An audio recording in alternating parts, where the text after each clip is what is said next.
Malcolm became one of the lowest forms of human beings you could become, according to his own testimony in his autobiography. Before he reached his 21st birthday, he was locked up. Our forefathers weren't the Pilgrims. We didn't land on Plymouth Rock. The rock was landed on us. We're talking about a guy who began his adult life as a hustler, doing every kind of drug available in the streets of Harlem, sexually promiscuous, a true sinner who purified himself through a religious conversion. When they are being brutally and unjustly attacked, then the Negroes themselves should take whatever steps necessary to defend themselves. When he spoke, he struck home to the crux of the matter.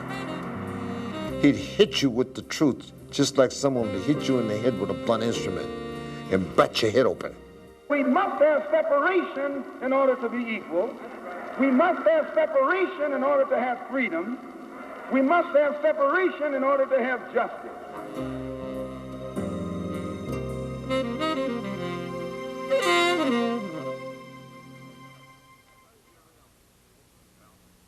What is your real name? Malcolm X. Is that your legal name? As far as I'm concerned, it's my legal name. Would you mind telling me what your father's last name was? My father didn't know his last name.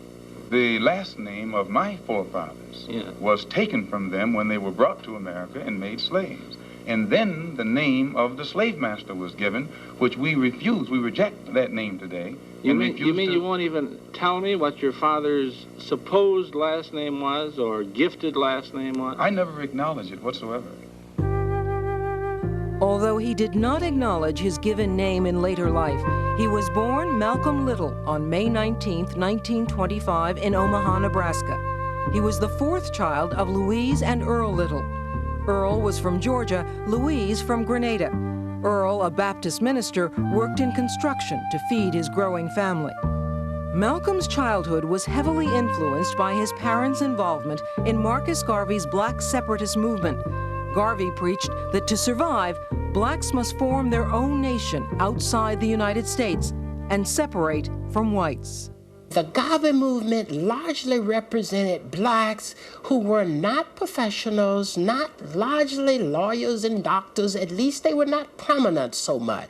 They certainly reached down to get the masses of black people who were not in the mainstream largely of the African American community. The Ku Klux Klan was then powerful in the North. In Omaha, the Klan threatened the Littles before Malcolm was born because they were Garvey organizers. Rather than fight, Earl moved his family over the next 3 years, first to Milwaukee, then Indiana, finally settling in Lansing, Michigan in 1928. By then, Earl and Louise had 4 boys and a girl. Despite the dangers, Earl Little continued his work as a Garveyite. He didn't have a permanent church, but he was a preacher. So he traveled from place to place, promoting Marcus Garvey movement, the separatist movement, and at the same time trying to preach the Lord and Savior Jesus Christ. He saw no conflicts between the two. Now, Malcolm used to travel with his father as he would talk about Garvey and talk in the churches about Jesus Christ. Malcolm learned to love the talk about Garvey, but he didn't like so much the talk about Jesus Christ. Settling in the industrialized Midwest was a good idea at the time because Earl could find work. He and Louise had their hands full caring for their growing family. Malcolm's rivalry with his brothers was contentious at times as they competed for their parents' attention. Life was not easy for Malcolm and his family, but his father's hard work and preaching put enough food on the table. Then the Depression changed everything. In Lansing, Detroit, Grand Rapids, places like that, the loss of jobs for African Americans was devastating. Chances are, if you were black, you were poor. In 1929, their family home burned to the ground. Malcolm's father believed the Ku Klux Klan was responsible, but there was no proof. Earl Little built a new house, a tar paper shack with no running water, no indoor toilet. Earl gave each child daily chores, some in the garden, some in the house. He was a tough father, beating his children if they didn't follow his rules. Malcolm's mother and father were violent in their relationship to each other. Malcolm talks about his father, expressing the frustrations that he experienced in the society, in the context of the family. And that created a great deal of tension within the family. In fact, Malcolm claims that it was from the fight between his mother and his father that led his father to leave that day he was killed. In 1931, when Malcolm was 6, Earl Little died. He fell or was pushed off a streetcar in the middle of the night. His left arm was crushed and his left leg partially severed by the rear wheels.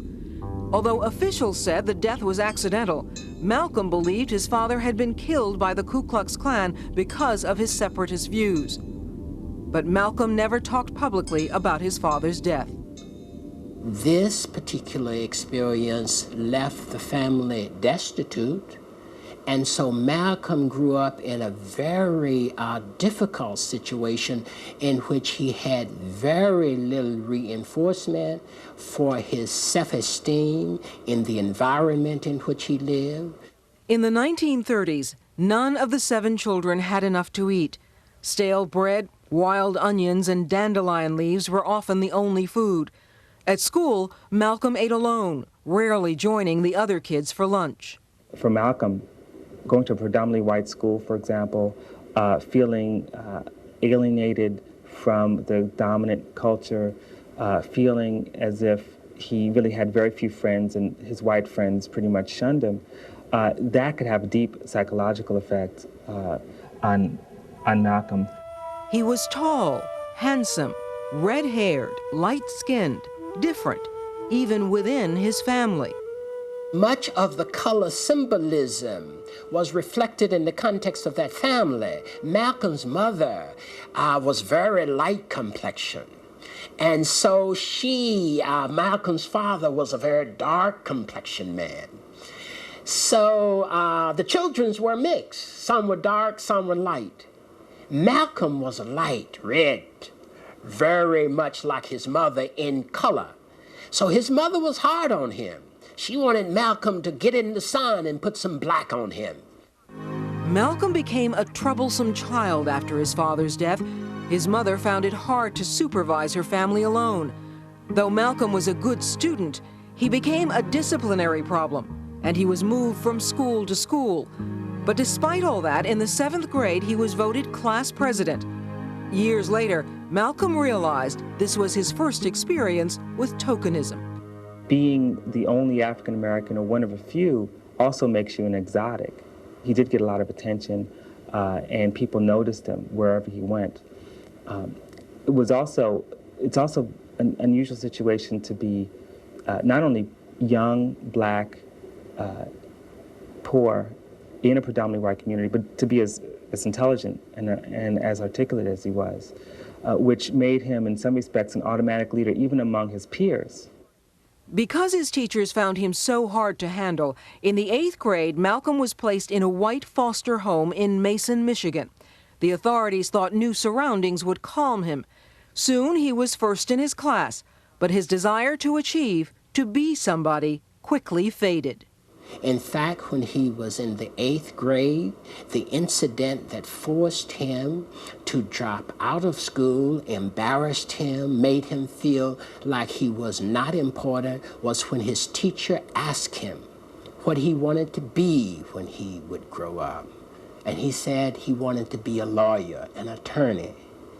And his teacher said to him, "Malcolm, you have to be a little more realistic than that, because you can't be that and a nigger at the same time. Being a lawyer is no realistic expectation for a nigger," he said. He became disheartened and quit school. Malcolm was 14. It was the eve of World War II. Though the Depression was ending, life was still hard in America, especially for blacks. Malcolm's mother, Louise, was pregnant with her 8th child. The father was unknown. She was increasingly losing touch with reality. After her son was born, she was found wandering in the cold of winter, her feet bare, her baby boy held tightly in her arms. Louise was declared legally insane and committed to Kalamazoo State Hospital. Malcolm now had neither mother nor father to guide him. He could not be just like the white children, and thus being shown in many ways that he could not be accepted just like anybody else. And this tension grew in Malcolm, so much so that he dropped out of the dominant society. School had no meaning for Malcolm. Teachers could not discipline him. He sometimes stole. But something new was on the horizon. His half-sister Ella, a daughter from Earl Little's first marriage, came from Boston to visit the family. After she returned home, she asked Malcolm to stay with her over the summer. She knew her half-brother was having a difficult time and took it on herself to save him. But Boston opened Malcolm's eyes. Boston was the big city, and he was treated by his peers immediately as a kind of country bumpkin, backwards, young. And one way to escape that country baggage was to enter a kind of cool subculture, in this case of the zoot suit, of the hipster, a kind of underground, predominantly male youth culture that was raging in the late 30s and early 40s. After the summer, Malcolm returned to Lansing, where his family was still struggling to survive. He felt isolated and sent Ella a letter saying he wanted to live in Boston. She told him he was welcome. By February 1941, he was back in a city that would change his life forever.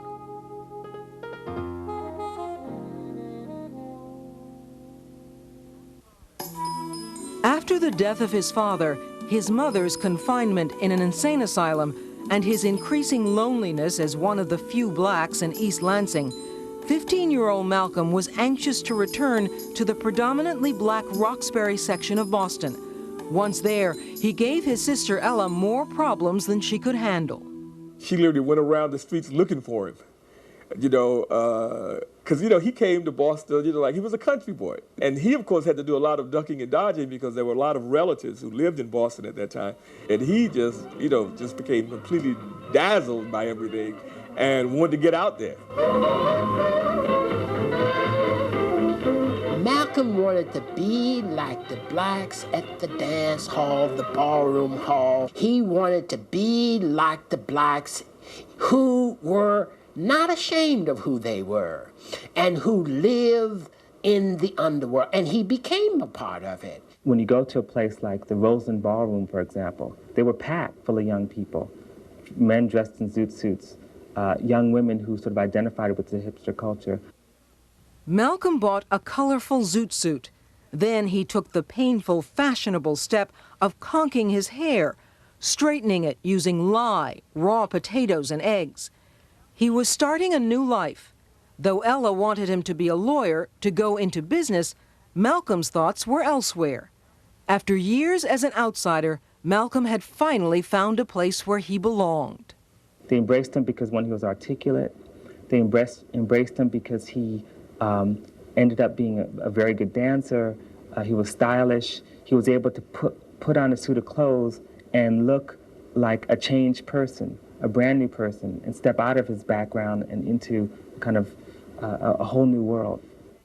Part of that world was the inner sanctum of the pool hall, the hangout of hustlers, hipsters, budding crooks, and small-time criminals. I used to play pool in this pool room every day. And Malcolm had a reputation in Roxbury at that time of being one of the best dressed men in town with the famous zoot suit. And he was standing on the sidelines watching the fellas shoot pool. One day in the pool hall, Shorty Jarvis made a great shot and in the excitement lost his watch. And I looked at Malcolm, I said, "You didn't see it, did you?" Because he was a newcomer. And he had a smirk on his face. And I walked up to him quick with my hands in those days, grabbed him and I drew back to hit him. And when I did, somebody grabbed my arm and said to me, "No, he didn't take your watch. Somebody else got your watch and they're gone." Now I was in the process of apologizing to him, straightening out his shirt. Man, I'm sorry. I falsely accused you, and so on and so on. That was the beginning of our friendship. Despite the fancy clothes, to survive, Malcolm had to take what he called slave jobs, menial work open to blacks.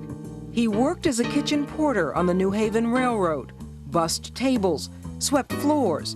In nightclubs where he met the big entertainers of the day, Malcolm shined shoes. The jobs gave him money to eat, leaving him time to develop his skills as a petty criminal. Malcolm was, in my opinion, a beautiful con artist. He was a thinker. And he learned these things from street smarts, I call it, from living on the streets and being around people in the hustling world. He could meet you on the street, as I've told it many times, and be broke, and talk you out of your last $2, and you'd give it to him with enthusiasm. Working on the railroad allowed Malcolm to travel freely and often between Boston and Harlem, New York.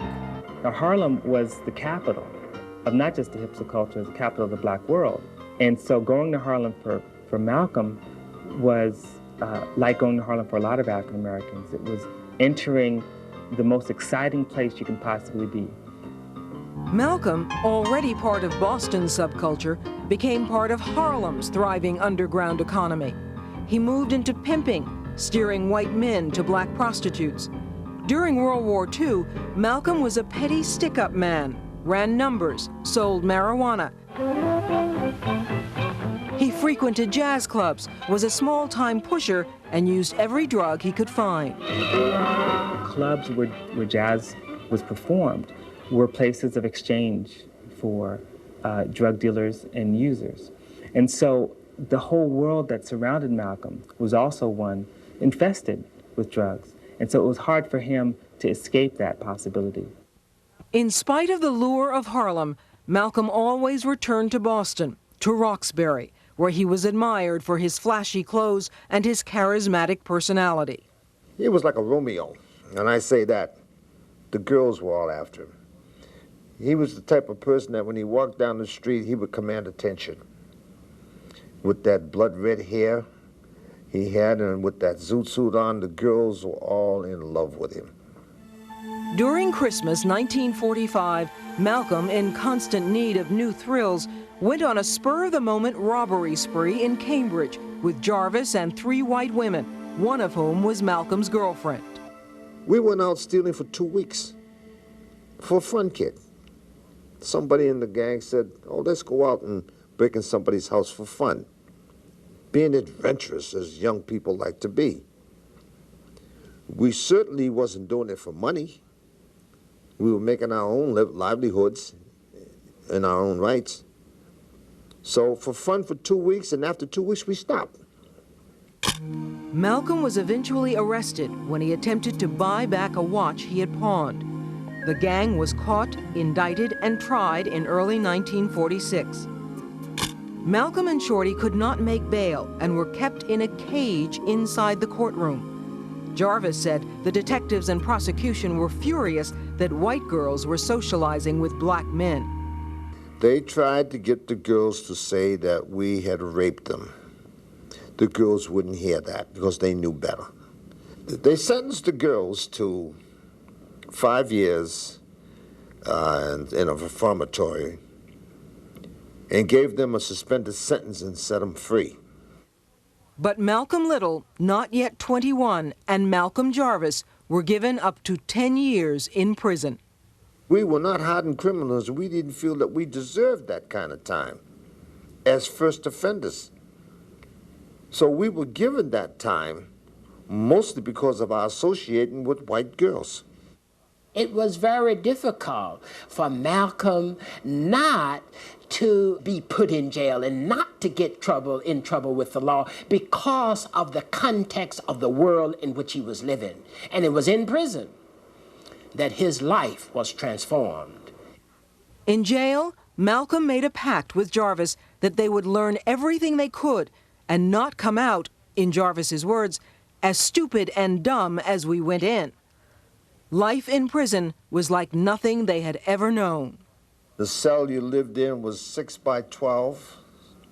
You had a hard cot to lay on, one table, one small stool, a bucket of water, no running water, and a bucket for defecation. It was unsanitary, unclean, and filthy.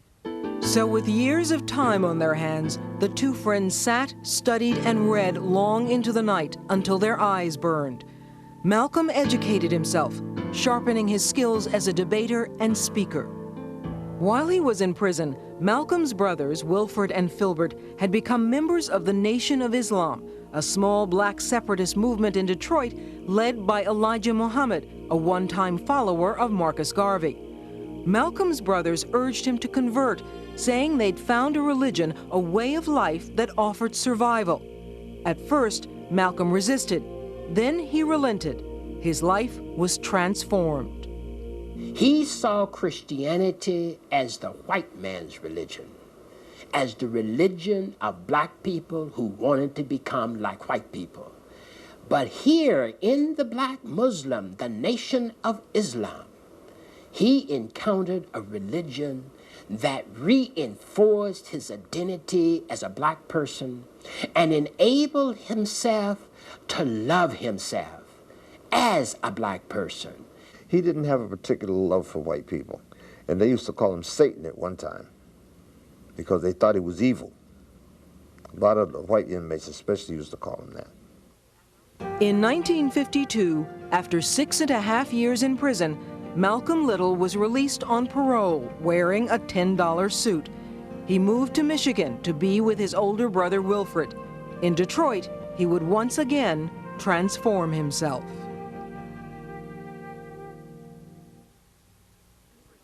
After 6.5 years in prison, Malcolm was released in August 1952.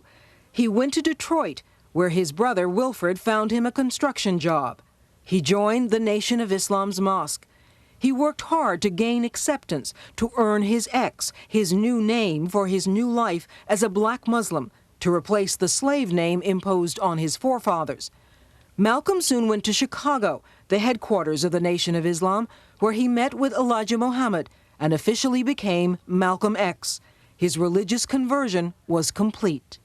It is an about-face, a complete turnaround, a totally new life in which Malcolm, who was the criminal, now becomes a minister in the religion of Islam. When Malcolm came out of prison, the Nation of Islam was a quite isolated little sect of about 400 souls. He would tell Muhammad, you've got to bring this message to a much larger audience. So he became a recruiter, one who went out and fished, as he said, for others to become a part of the Nation of Islam. The Negro will be serving notice that no longer does he believe in turning the other cheek and being the constant victim of someone else's brutality. The message of Elijah Muhammad was clear. The Nation of Islam did not need white people or white society. Black self-esteem came first, and with it, the establishment of a separate country inside the United States for blacks alone. Failing that, blacks should be allowed to return to their African homeland. We are African, and we happen to be in America. We're not American. We are people who formerly were Africans who were kidnapped and brought to America. Our forefathers weren't the Pilgrims. We didn't land on Plymouth Rock. The rock was landed on us. The message was always, this is a racist society.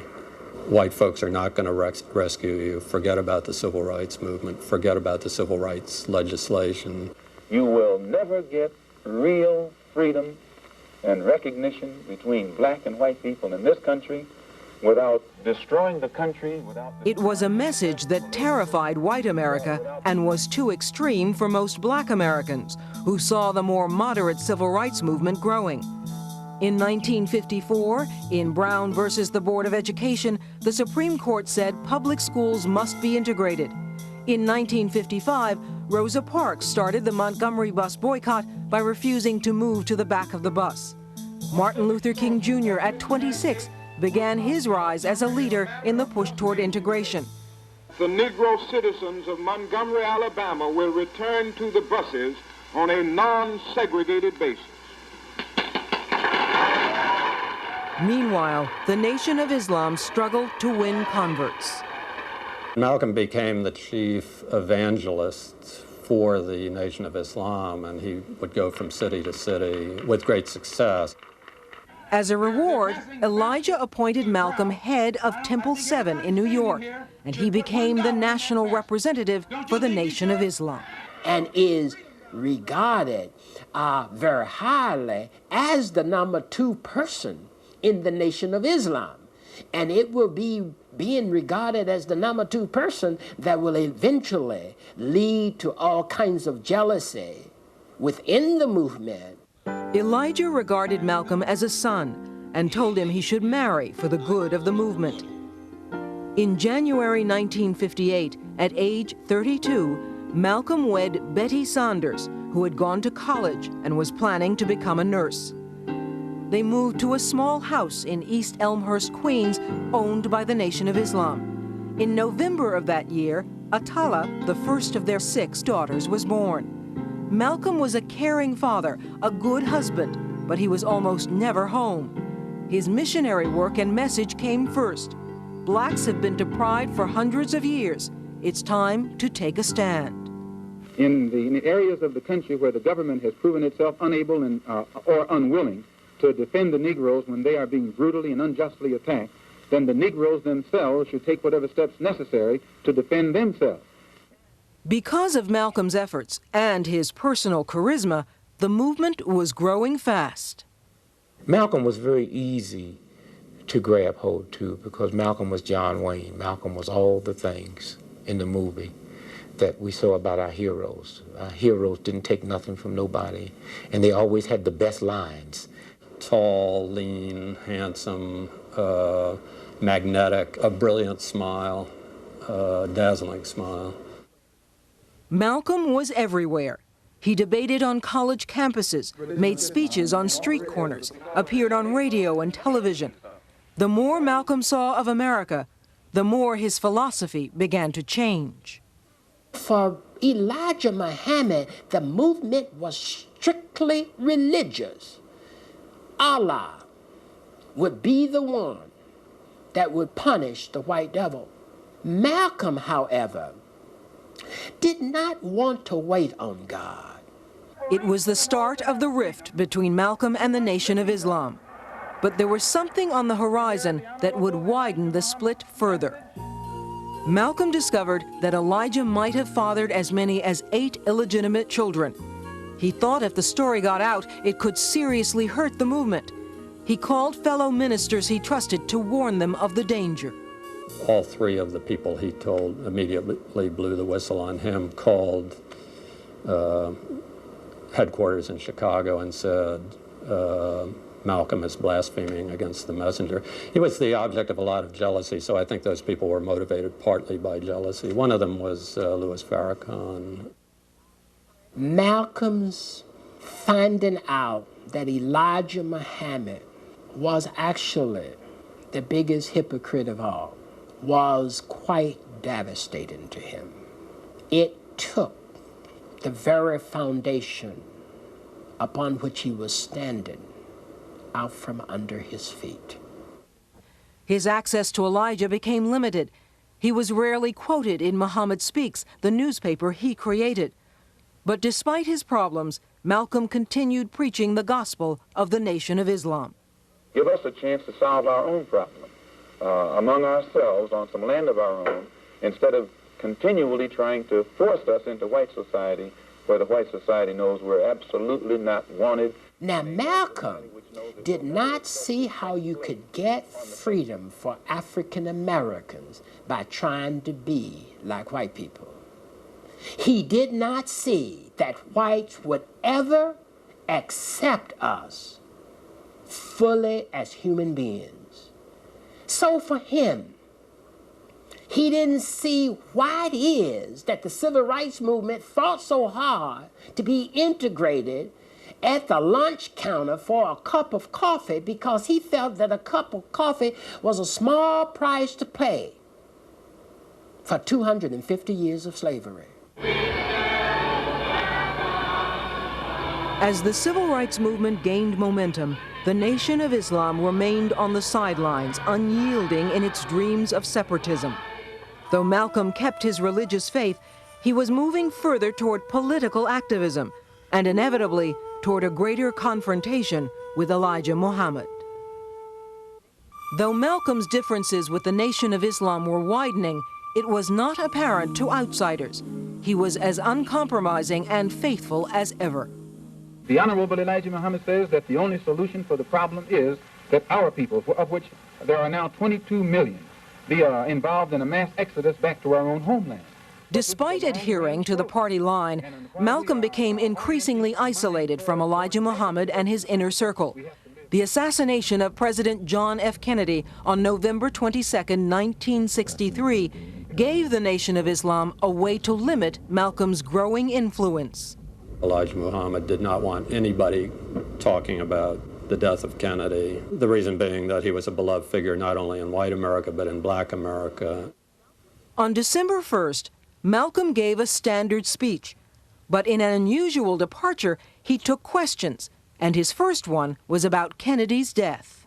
He said it was a case of the chickens coming home to roost. It was exactly what he shouldn't have said in terms of his relations with Elijah Muhammad. So he had handed his enemies a sword. Elijah Muhammad knew that silence was his best weapon against Malcolm. He suspended him for 3 months. In January 1964, Malcolm had a secret meeting with Elijah in Phoenix and learned he had no chance for reinstatement. His ideas for the Nation of Islam had become too threatening to Elijah Muhammad's power structure. They didn't want Malcolm to succeed Elijah Muhammad as the leader of the movement. And the best way to do that was to make sure that Malcolm was marginalized and expelled. And worse, Malcolm began to receive death threats by telephone, by letter, and on the street. In March 1964, after 3 months of silence and much soul-searching, Malcolm quit the Nation of Islam to form his own organization, the Muslim Mosque Incorporated.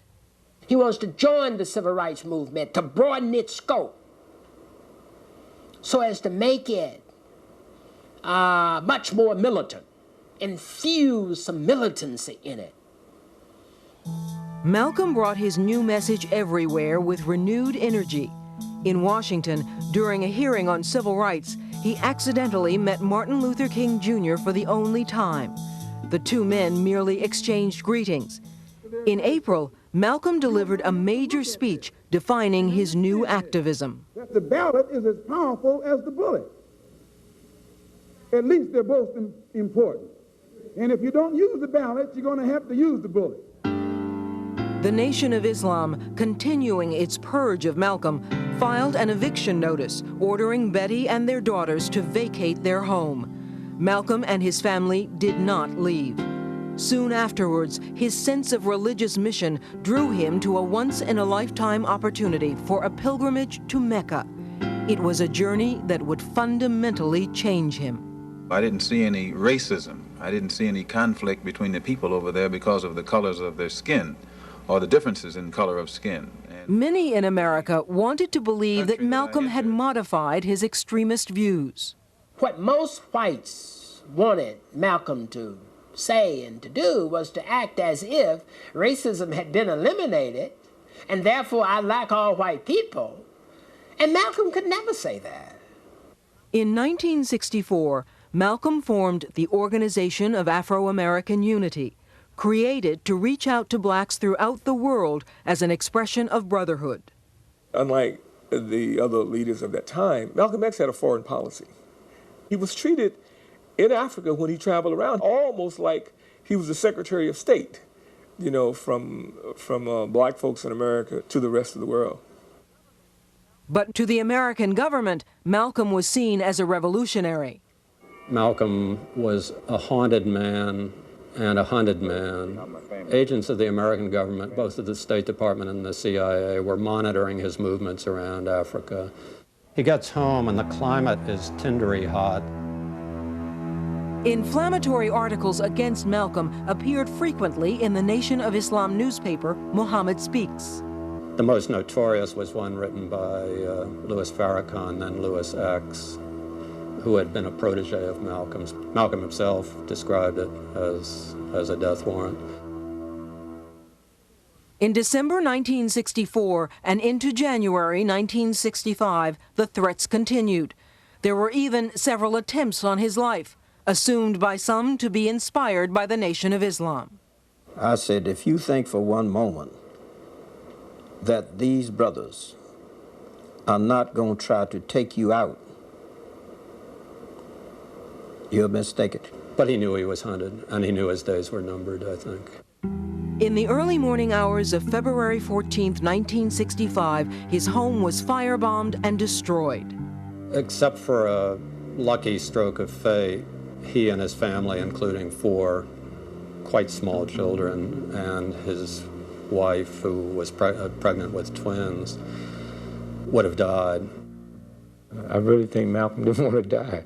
I mean, he knew he was going to be killed. I knew he was going to be killed.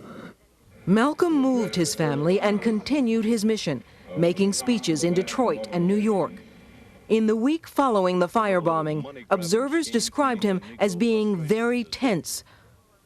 On Saturday, February 20th, the day before he was to make a speech at the Audubon Ballroom in Harlem, he checked into the Hilton Hotel in Manhattan.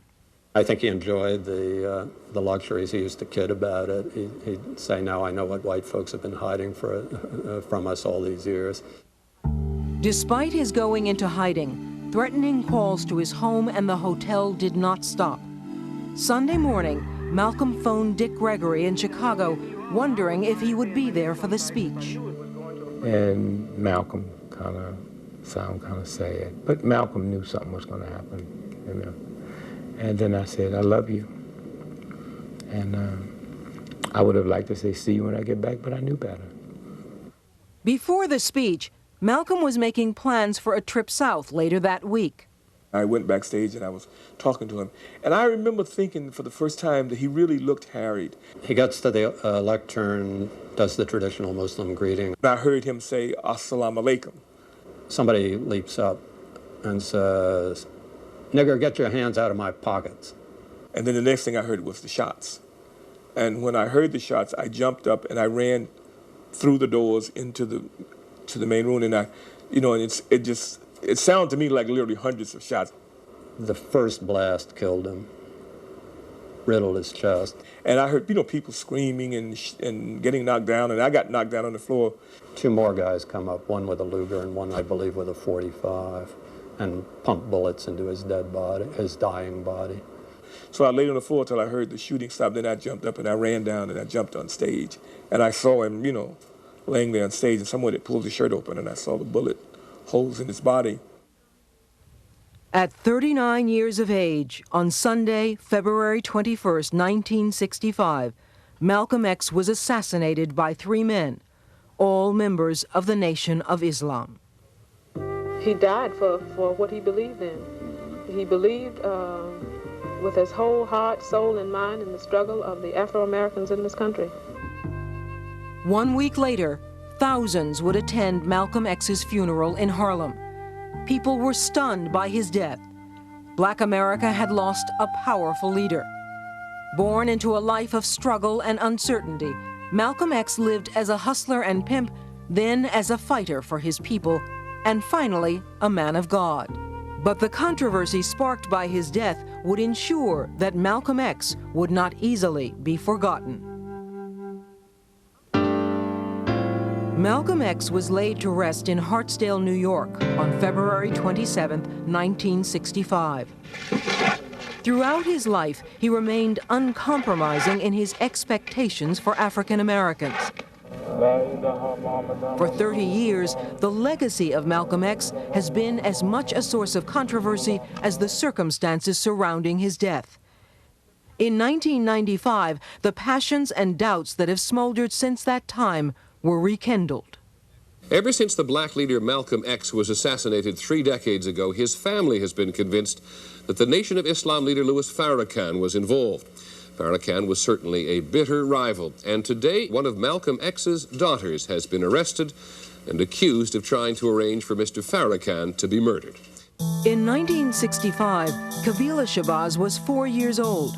She was in the Audubon Ballroom with her mother and 3 sisters, only a few feet away when assassins gunned down her father. 30 years later, she has been tied to a conspiracy to murder Louis Farrakhan, the man who was her father's great rival in the Nation of Islam. Despite his violent opposition to Malcolm's break with Elijah Muhammad, Farrakhan has denied any involvement in the murder of Malcolm X. No, I was not in any way involved in his murder. I said such a man as Malcolm is worthy of death. And were it not for Elijah Muhammad's faith in God, it would have been so. I was very angry with Malcolm for what Malcolm had done. I was hurt by his assassination. I can't say that I approved, and I really didn't disapprove. I was numb. The charges against Kabila Shabazz set off a bizarre series of accusations, conspiracy theories, and shifting alliances. Lawyers for both Ms. Shabazz and Mr. Farrakhan charged that a government informant lured her into a plot. Although Shabazz did not plead guilty, she also admitted that a statement she made last December, where she said killing Farrakhan was her idea, was substantially true. But outside of court, she disavowed the confession. But it was coerced. It was coerced. It was coerced. Now, instead of going on trial on charges that carried a prison term of up to 90 years, Shabazz is getting what amounts to 2 years probation. The surreal sequence of events culminated less than 1 week after the hearing, when once passionate enemies stood as apparent allies. At New York's Apollo Theater last night, Betty Shabazz, the widow of Malcolm X, and Nation of Islam leader Louis Farrakhan, tried to make amends after a 30-year rift. At a fundraiser hosted by Farrakhan to benefit her family, Mrs. Shabazz thanked her husband's one-time enemy for his support. It is an uneasy truce, but it is a measure of the impact Malcolm X had that 3 decades later, his death and his legacy are still capable of stirring powerful emotions. What did he leave? He didn't leave no buildings. You know, I say he left changed minds. And that's the most lasting thing. He was a field general in the movement. And he was loved for that. And he will be loved for a long, long time for his ethics and for his integrity. The goal he had in mind was to teach our people to rise up in this world, to defeat racism anywhere it reared its ugly head. My personal problem is never solved as long as the problem is not solved for all of our people in this country. So I remain Malcolm X as long as there is a need to protest and struggle and fight against the injustices that our people are involved in this country.